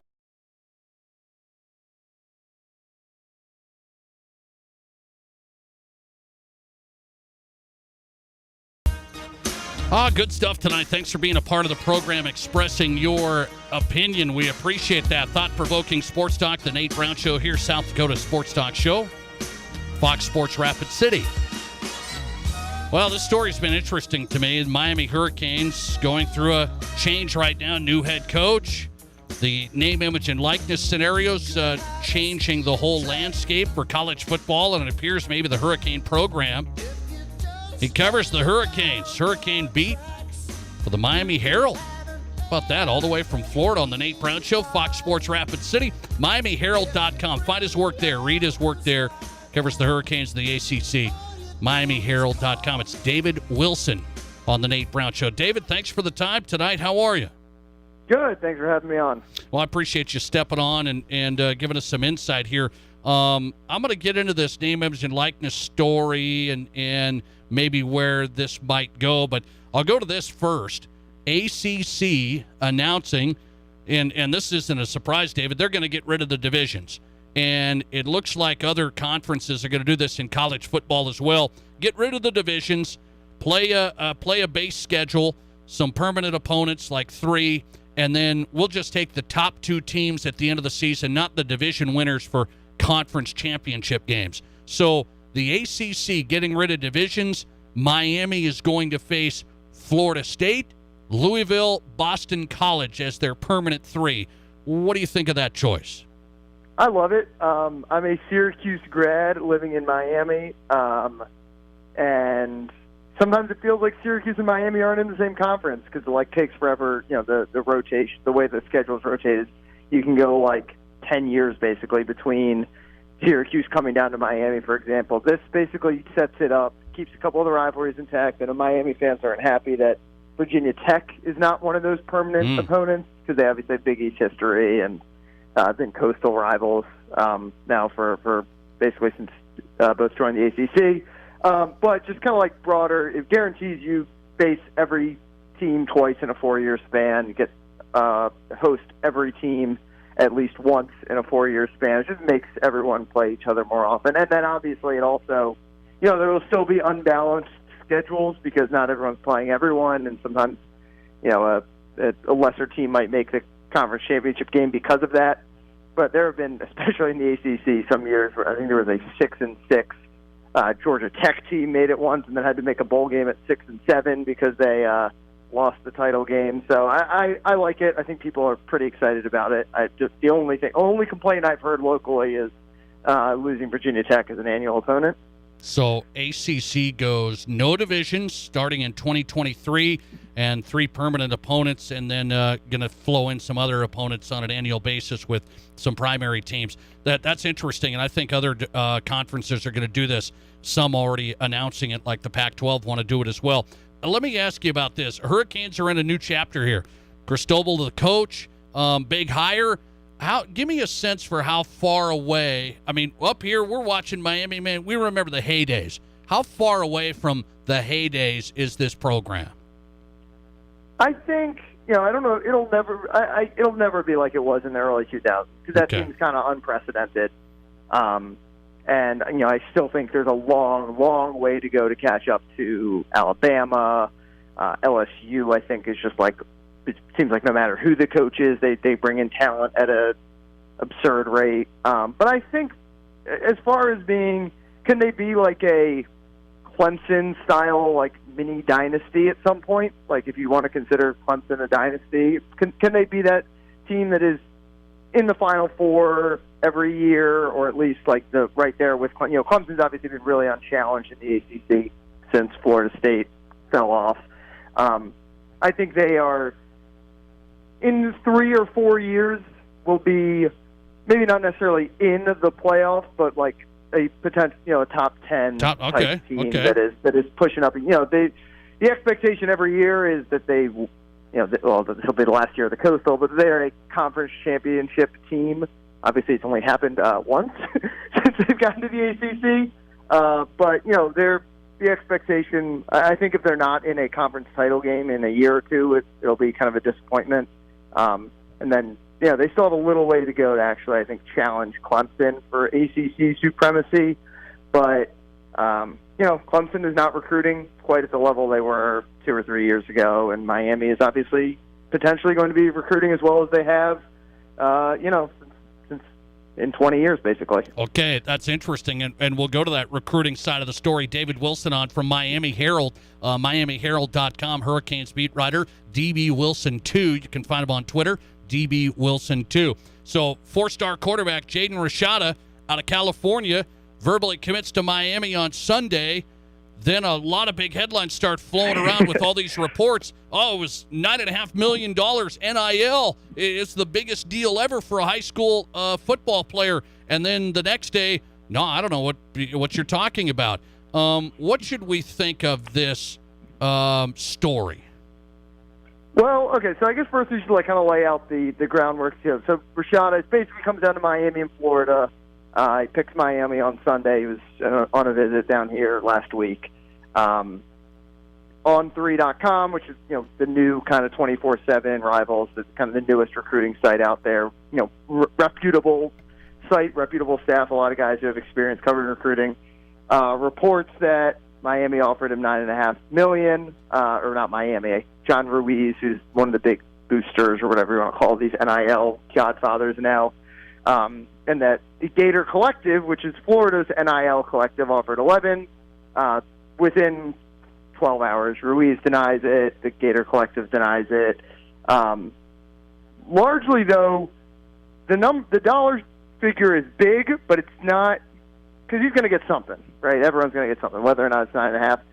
9.5 would not be so far off what the market was set at. A few months ago, Nico Iamaleava, I hope I'm pronouncing that right, commits to Tennessee, and the Athletic actually got a copy of this contract, so we know this dollar figure is at least real in some degree, for $8 million. So there's a price set on a elite quarterback, which both these guys are, both top 50 prospects, kind of 5 stars or fringe 5 stars in Rashada's case. Maybe it's a bubble. I wouldn't be surprised if it's a bubble, and we're not talking about these giant dollar figures for quarterbacks 5 years from now. But right now, the NIL, whether or not the specifics of what On3.com reported is 100% accurate, it is a factor. I mean, you saw at Miami a couple of months ago. They got a transfer from Kansas State, Nigel Pack, for basketball, and at the time it's an $800,000 deal, and that's been, like, Ruiz usually announces these deals, whether or not the NCAA would like him doing that or not. Right. And so, there's a market set right now. I think everything's going to change a ton year to year. But for now, there's a lot of money for a quarterback. If you haven't played it down yet, there's no guarantee you'll ever be a good college player. Yeah, it's something else, David. It really is. I'm going to ask you that. What's the bigger factor, in your opinion, as you cover the Hurricanes? The NIL money or Cristobal, the recruiting, the name, the brand? What's bigger? I'll kind of say something different. I think it's money. I think the NIL money is a big part of it, but I think it's really the money that Miami, basically, like Mario Cristobal is not going to come to Miami unless they were going to really pony up.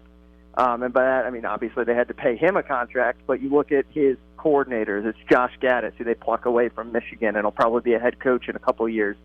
It's Kevin Steele, who is, has been a long-time defensive coordinator in the SEC, was head coach at Baylor at one point. They get Charlie Strong as their linebackers coach. They have Jason Taylor, who I know other colleges were talking about as the position coach. They have him just working as an analyst, a guy off the field, helping out behind the scenes. The money they are spending, their coaching staff, their recruiting staff, it's like you stand out on the field and it's night and day compared to what it was when Manny Diaz or Mark Richt were there.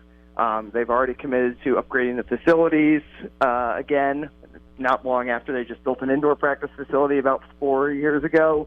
So it's the overall commitment to spending basically like an SEC program. They want to. They in the past they were trying to compete with Florida and Alabama and LSU and Clemson without spending that kind of money, and now they're doing it. And that's what you have to. It's an arms race, right? That's the cliche, but it really is. David Wilson on tonight. Great coverage on this. Was it the biggest NIL deal ever for a high school player? We shall see, and maybe we won't. But nonetheless, Miami in the middle of that report. David Wilson, MiamiHerald.com, Hurricanes beat writer, DB Wilson2 on Twitter. David, thanks for hopping on. I appreciate the time. Of course, yeah. Thanks for having me. All right, appreciate it. David Wilson, MiamiHerald.com, Hurricanes beat writer, DB Wilson2 on Twitter. Follow him there. Good stuff. The ACC releasing the headline. They're going to get rid of the divisions. That wasn't a surprise, but they make it official, and they're going to do no divisions. The top two teams playing in the conference championship, and then I wanted to get David on about that four-star quarterback. We touched on that yesterday. It's been quite the 48 hours here for Miami, and then Florida's arguing, we didn't offer him more money, and people saying, no, there wasn't any money offered at all, because, by the way, it's against the rules to offer money when you're recruiting players. It's something. It's something. And by the way, if this is the case, the allegations, millions and millions of dollars. Think about this. That deal, if that's the number, $9.5 million, if that is true, that's more than NFL guys. I mean, he's getting more than NFL guys.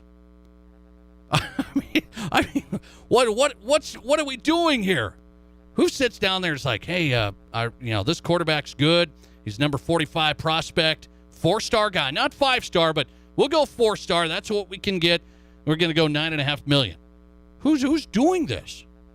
And people wonder, these big donors are going to get tired of spending this money. That's what I was hearing on Colin Cowherd's show, on my guy Colin's show. Colin said, hey, this will all figure itself out. The big donors are going to get tired of spending money. If they're throwing money around like this, they aren't going to get tired of spending it. You ever see these golden parachutes for the coaches? The coaches that get fired? They never get tired of spending it. The donors want power. They want influence. They love it. They love it. You'll never get the sense for that connection from a booster donor, and they have all this money, but they don't have the influence with the program, and they get to go out to eat with the coaches, and all of this and that. It's the good old boys club. And they'll spend. They've done it for coaches for years. They won't stop spending on players because they get talked into it. This is the next best player. Just like they were told this is the next best coach. We have to give him this money. Well, he gets a buyout of $20 million. Oops, sorry. Thanks for calling. You're live today, and you go ahead. Why can't they just put like a cap on all this stuff? Like quarterbacks are allowed. The most they can do is $200,000 or $2 million to a quarterback. Every school. Yeah. I threw that out there a long time ago, but running backs $1 million, whatever. And then you just, like, put our pay structure, and then then it's all equal again. By the way, playing fields are equal. I think that would be accurate, but you'd have to break out and do your own thing and have rules to state that, because there would be lawsuits and, you can't limit our earning potential and you can't do this. You know how that goes, right? Oh, no. This is, I can see where this is going now. I mean, this is going to get ugly. I think we might be past ugly. Yeah, you might be right. I would have liked limits, like a kind of a salary limit, right? Yeah, I mean, it's all right. Then everybody would you're all on the same playing field, and then the kid would say, well, I'll make $2 million here or $2 million here, and then I'll just pick the school I like the most. Yeah, that would be the perfect world, right? But we all know how that works. You and I both live in that, not everyone else. Yes, right, Nate? yes. I get it. Thanks, man. I appreciate it. Thanks for getting in. No, I mean, it's, you ever had, my grandpa told me this. You could wish in one hand and do something else in the other and see which one fills up quicker, right? So I wish there were limits, and I wish they did it this way and that.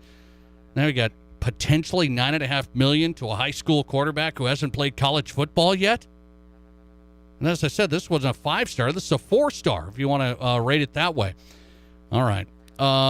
Will this conference be the next one in college football to get rid of divisions? And what will that do? What will that do?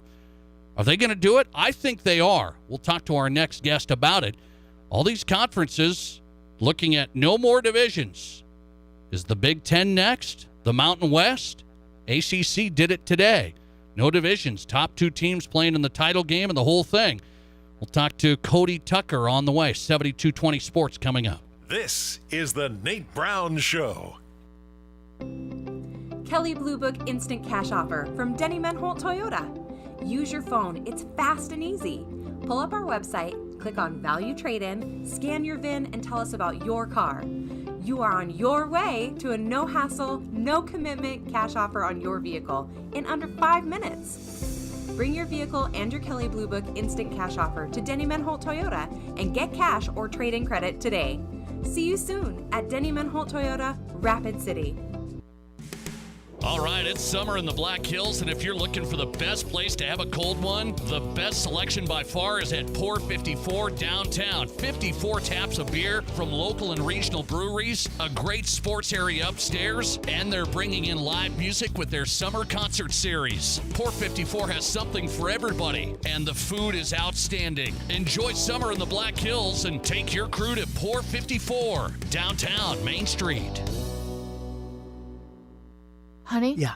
I feel weird. What do you mean? I think I feel happy, satisfied, like inner peace is inside of me, comfortable in my own skin. Oh, well, I know why. It must be all the yoga I'm doing. No, it's our new replacement windows from Renewal by Andersen. I don't think so. Every morning I get up, I do my yoga, and I chant, I am good, life is good, while in down dog. And, honey, that is good, but our Renewal by Andersen Fibrex windows are keeping the house perfectly temperate, so you're comfortable. No, it's the chanting, I am good, life is good. You should try it, and you would feel more inner peace, too. All right, I'll try it. All right, take a deep breath in through your nose. Put your hands on the ground. Okay. All right, push your butt up in the air. Start your chant. Okay, Renewal by Andersen, hassle-free, energy-efficient, low-maintenance windows with a professional perfect fit. That's your chant? It brings me inner peace. Okay, I'll try it. Okay. Renewal by Andersen, hassle-free, energy-efficient, low-maintenance windows with a professional perfect fit. Oh, my back. Bring your butt down. For a perfect fit, call Renewal by Andersen of South Dakota, 605-593-5991.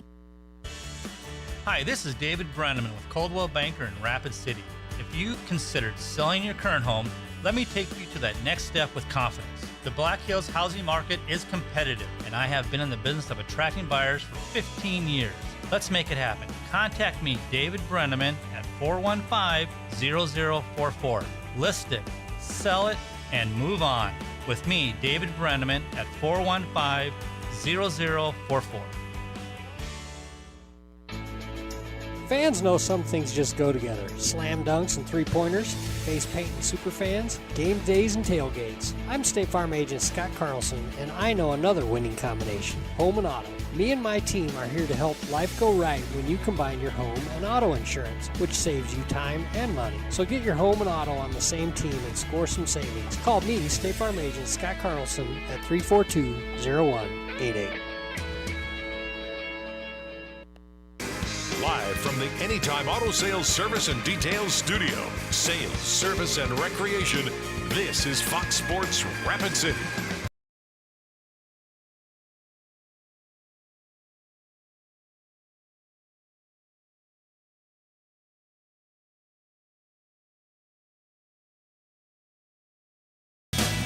Welcome back in the Drive at 5, presented by Summit Automotive Group right here in Rapid City. Start there, summitautogrp.com.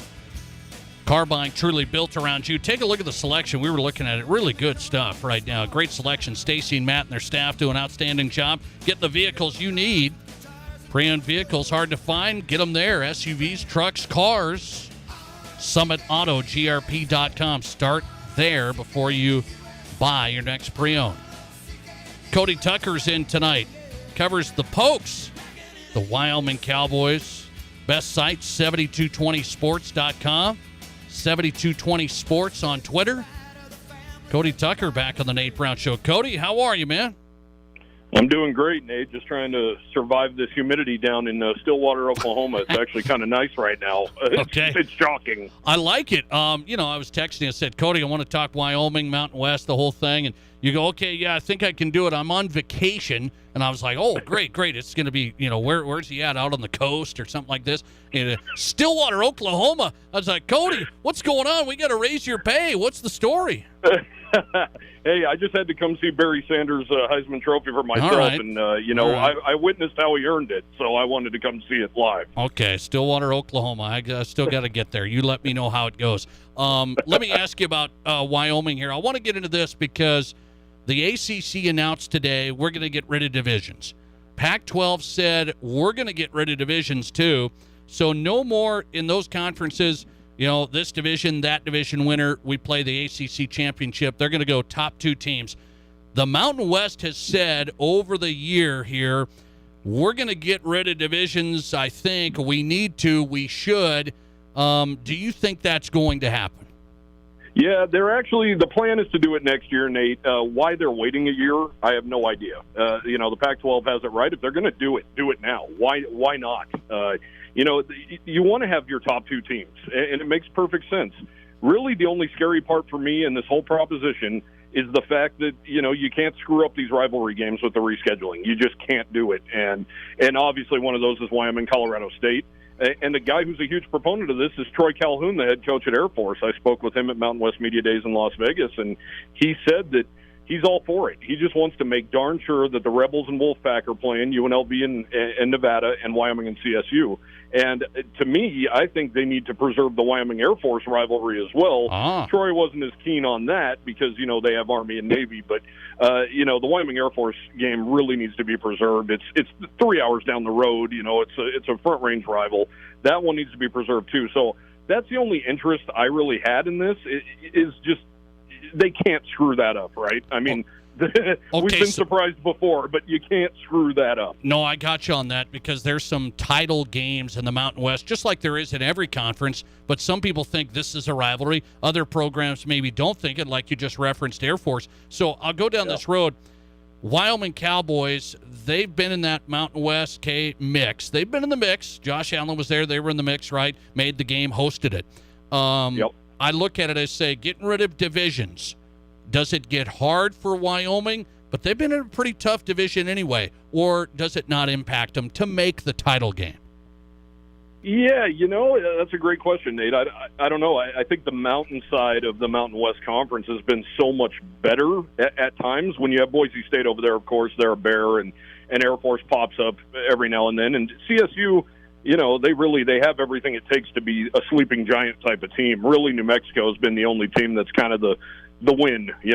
On the other side, you got Hawaii and San Jose State, which I know San Jose State did win the Mountain West a couple of years ago during COVID, but you have UNLV, you have teams like that rarely does one of those teams pop up. San Diego State's really the only one that keeps that side really, relevant in a lot of ways most years. So it just kind of depends what that scheduling looks like. And to be honest, I don't think Wyoming fans really care. As long as CSU's on that schedule, and me personally, I think Air Force has to be on that schedule as well. Other than that, and maybe Utah State, that's the other thing, Nate. Wyoming plays Utah State for a traveling trophy.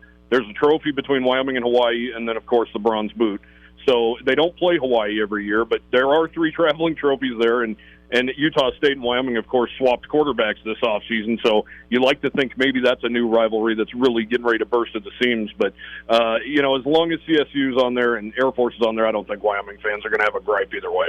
Cody Tucker covers the Wyoming Cowboys, 7220sports.com, his site, on Twitter at 7220sports. Great Wyoming site covering the Pokes. So if the Mountain West goes no divisions here, and they do it not this year, but the next one, no divisions, and then you said it. You said a couple of games you got to see, because that's what everyone's deciding. What should be the model? Like, are you going to have 3 permanent games? That's what some of the conferences are doing, like the ACC. You're going to have 3 permanent games. So my 3 permanent games for Wyoming: Air Force, Colorado State, and I'm going to say, I guess Utah State, but I'd like to see Boise State. I'd actually like to see Boise State. I'm with you. I'm with you on those 3. Boise State as well. I'm with you on all of that, because it's just hard, because Wyoming is, 1-16, I believe, all time against Boise State.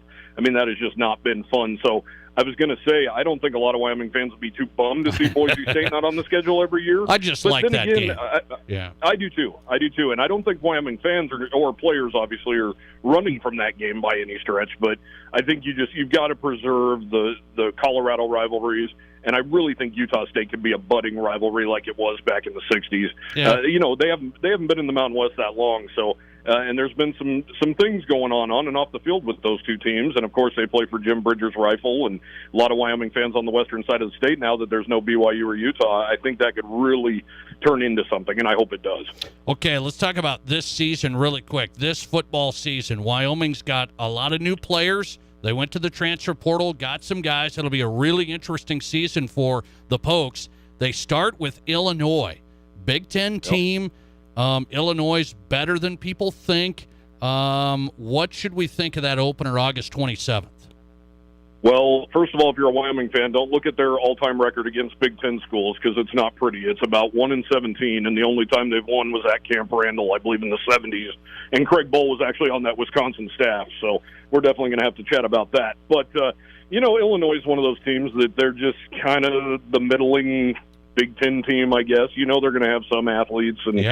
But honestly, if you're going to pick a Big Ten team that you want to go on the road and play in week 1, Illinois is probably right up there.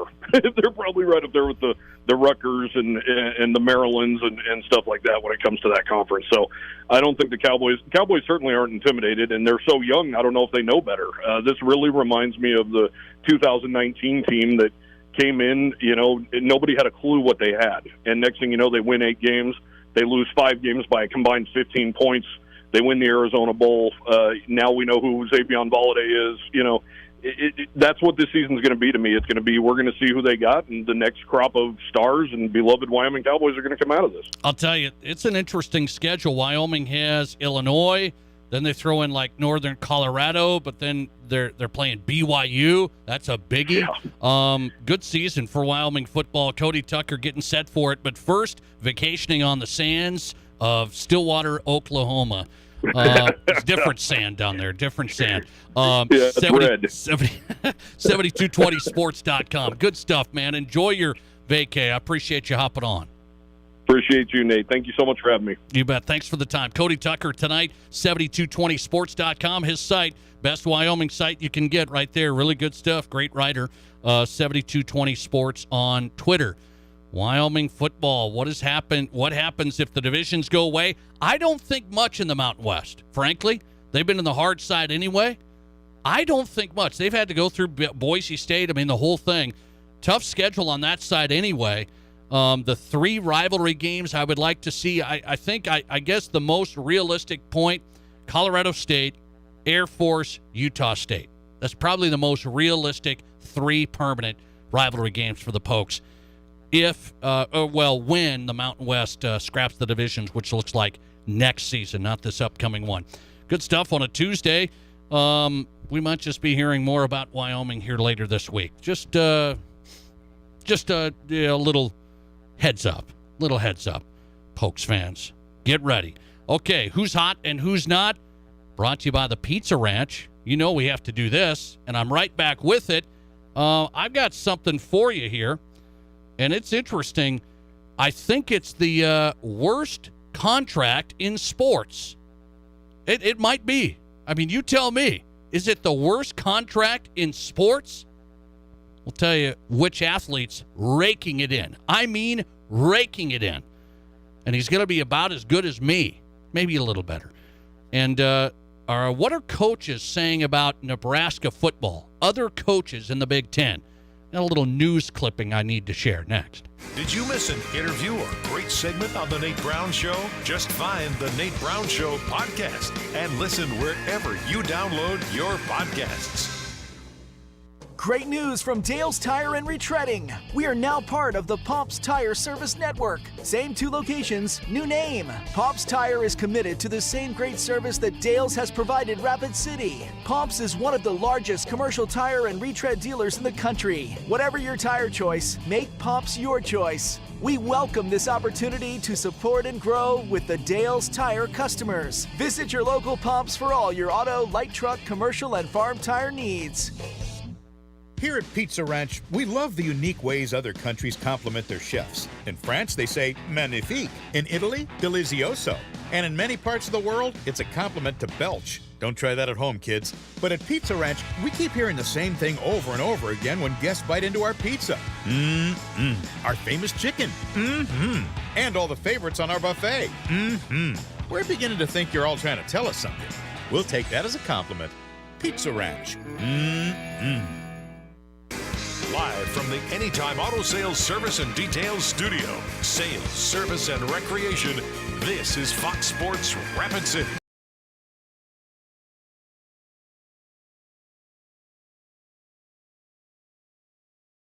All right, let's roll with it on a Tuesday. Who's hot and who's not? My favorite part of the program.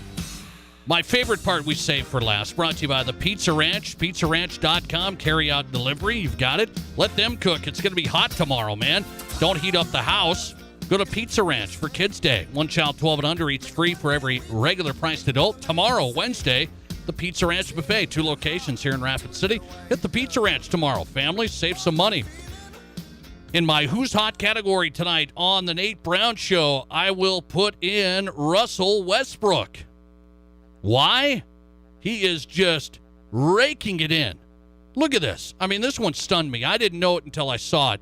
Russell Westbrook's going to come back one more year with the Lakers because he's on the final year of this mega deal he signed when he was with Oklahoma City. Russell Westbrook's been a mess, can't shoot. I mean, he's a liability.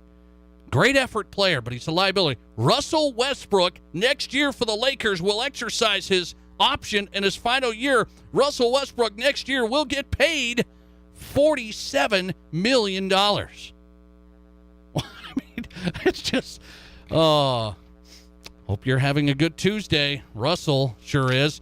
In our Pizza Ranch Who's Not category, I don't like what I hear on this quote from an opposing coach of Nebraska in the Big Ten. Here's the quote in a college football preview magazine. This is an anonymous opposing coach of Nebraska. Quote, "We call them the all-bus team because they look better than anyone else in the pregame when they get off the bus. Long, tall dudes, really athletic. Then after a quarter or so, you stop worrying because they usually hurt themselves. They struggle with turnovers. They struggle with technique. I think it's a culture issue at Nebraska." Thanks for playing. Get ready. The Huskers are coming for you. Back tomorrow at 4 on the Nate Brown Show. Catch the podcast. It'll be up tonight. And here's